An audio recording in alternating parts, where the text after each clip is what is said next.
Anybody have any questions? Was I boring? No. You talk to us about how you do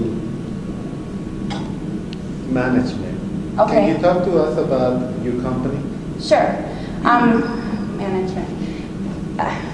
So, Connecting Cultures, we have full-time staff, and what we do is we have, they're all full-time, they all work in healthcare. So our staff works in healthcare 40, 50, 60 hours a week, and that's all they do.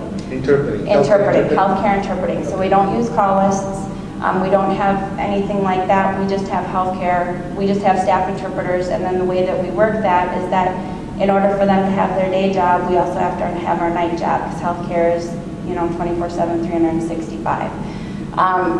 Erin is with me today, but we have a director of interpreter development, and so everybody goes through very intense initial training, and then they go through training development throughout.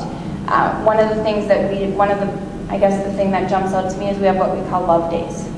So you have, which seems kind of cheesy, my mom used to do that for my sisters and I, but you had a great day. You did something fantastic. A token of, hey, great job. A little something from the dollar store, a pen, a candy bar with a personalized note, something to say, we noticed you. You have people that have really bad days. So notice that. Give them a love day, give them a pep. What can you do for them to do those things? So it's really kind of foundationally built on, when I started the company, I was a mom, I was a woman, I had all these different roles, so be respectful of that with people.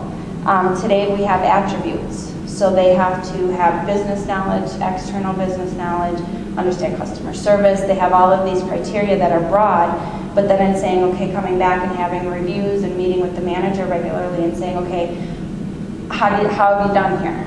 Well, I see this, and so this demonstrates that I've done that. So it's kind of creating a more of a dialogue-driven management process and really allowing people to have control of their own destiny, if you will. You want to make more, you want to bring more value, you're in control of that. Here's all the tools. Having resources available, I think, is critical as well. I know when I started, I lived in Argentina for a year, came back extremely fluent, lived in Peru, talked to somebody on the phone for a while. Oh yeah, you speak great. There's a hospice appointment tomorrow at this address. You can meet the nurse outside, and then let us know when you're done. That was it. Well, I loved the job. I fell in love with interpreting in '98. Loved it, very young, the people liked all of that, but there was no structure. Didn't know when I was going to get paid, on-call 24/7. There was a lot of things there. So I guess from a managerial perspective, we really look at people as people and the value that we bring. The other thing that we do that I feel is important is that when we work for the providers.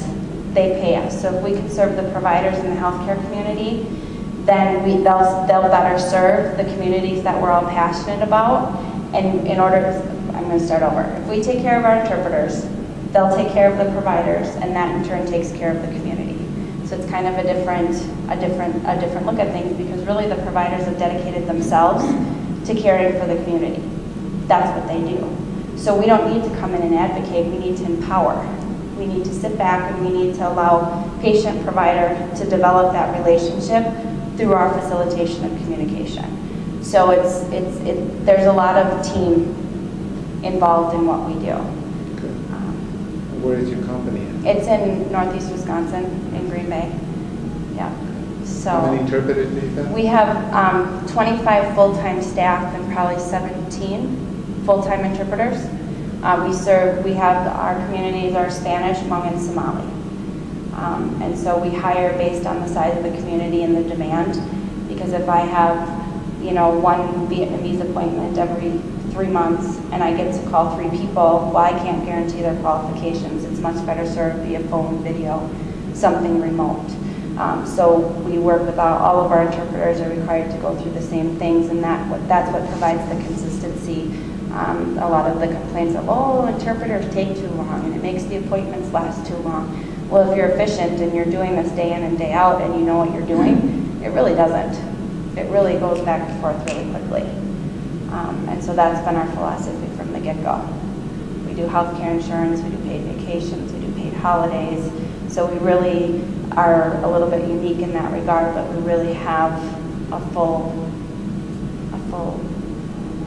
a different model, I guess. So, does anybody else have any questions for me? No? Well, thank you very much. Thank you.